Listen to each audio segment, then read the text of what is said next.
Last topic में जब हम uses of conductors and insulators पढ़ रहे थे, देन हमें पता चला कि इंसुलेटर्स में से हीट कंडक्ट नहीं होती या फिर rate of flow of heat कम होता है। लेकिन चैप्टर के स्टार्ट में हम ये बात कर चुके हैं कि heat different state of matter में ट्रांसफर जरूर होती है।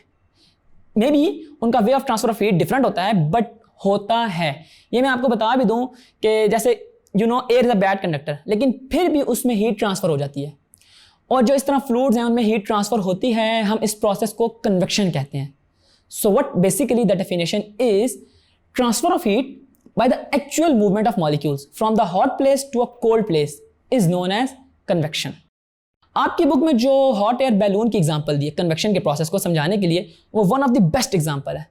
इसमें होता क्या है कि जब हम temperature of the gas molecules को इंक्रीज करते हैं तो उसकी वजह से जो हीटेड मॉलिक्यूल्स हैं वो राइज हो जाते हैं due to the low density, and बाकी सराउंडिंग्स में जो कोल्ड मॉलिक्यूल्स हैं वो उन मॉलिक्यूल से मिलते हैं और उनका टेम्परेचर बढ़ जाता है।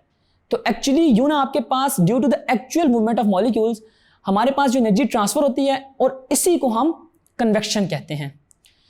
अच्छा, तो इन शॉर्ट मैं कहना ये चाह रहा हूं कि डेंसिटी के कम या ज्यादा होने की सूरत में हमारे पास कन्वेक्शन का फिनोमेना होता है। अच्छा, मैं आपको एक इंटरेस्टिंग बात बताता हूं कि इसी तरह difference in the densities of air की वजह से भी कन्वेक्शन करंट एयर में भी पास हो जाता है। वैसे तो कन्वेक्शन करंट नेचर में on a large scale generate हो रहा होता है, क्योंकि हर आने वाले दिन के साथ टेम्परेचर चेंज होता है एटमॉस्फेयर का, ठीक है जी। और सर्कुलेशन होती है एयर की from the hot region to the cold region, और ये लैंड एंड सी ब्रीज इसकी बेस्ट एग्जांपल है कन्वेक्शन करंट की। अब अक्सर इस टॉपिक से रिलेटेड पेपर में एक सवाल आता है कि why does the sea breeze blow during the day and why does land breeze in the night. लेकिन इसका बड़ा सिंपल सा आंसर है कि दिन के टाइम में due to the sunlight land का टेम्परेचर इंक्रीज हो जाता है as compared to the surface of sea. It is just because of the specific heat is much smaller as compared to the sea.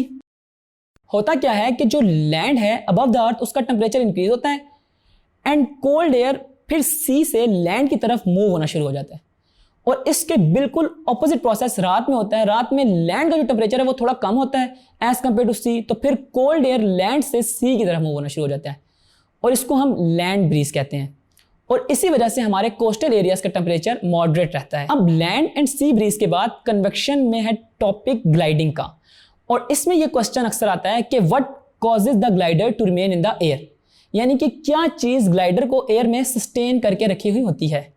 तो मैं आपको बताता चलूं कि ग्लाइडर बेसिकली एक एरोप्लेन है विदाउट इंजन।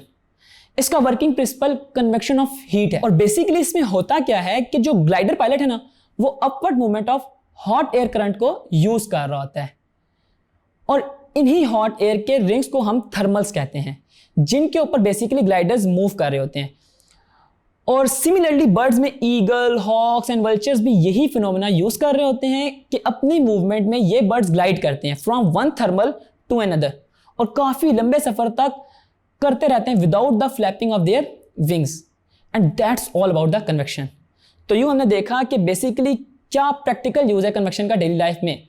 वाटर के बॉयल करने के प्रोसेस से लेके रेडिएटर के अंदर वाटर पास होने तक में कन्वेक्शन का फिनोमेना यूज हो रहा होता है। So see you in the next video with the topic radiation.